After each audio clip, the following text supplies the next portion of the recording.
Pawan Kalyan S J. சூர்யாவின் குஷி 2 திரைப்படம் பூஜையுடன் தொடங்கியது. விஜய், ஜோதிகா நடிப்பில் கடந்த 2000 வெளியாகி ஹிட் அடித்த படம் குஷி. எஸ்.ஜே. சூர்யா இயக்கிய இப்படம் விஜய்க்கு மிகப்பெரிய திருப்பு முனையாக அமைந்தது. இதே படத்தை பவன் கல்யாண், பூமிகாவை வைத்து எஸ்.ஜே. சூர்யா தெலுங்கிலும் ரீமேக் செய்து வெற்றி கண்டார்.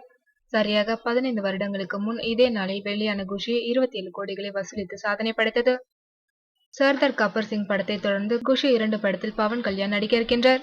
இப்படத்தின் படப்பிடிப்பு வருகின்ற 2ஆம் தேதி முதல் தொடங்க உள்ளதாம். விரைவில் இப்படத்தில் நடிக்கும் நடிகர், நடிகையர், தொழில்நுட்ப கலைஞர்கள் குறித்த விவரங்களை படக்குழுவினர் வெளியிடும் என எதிர்பார்க்கப்படுகிறது. இப்படத்தின் 2வது பாகத்தில் நடிக்க விஜய் தயங்கியதால் தான் பவன் கல்யாணை வைத்து எஸ்.ஜே. சூர்யா பூஜை போட்டிருப்பதாக செய்திகள் வெளியாகியுள்ளன.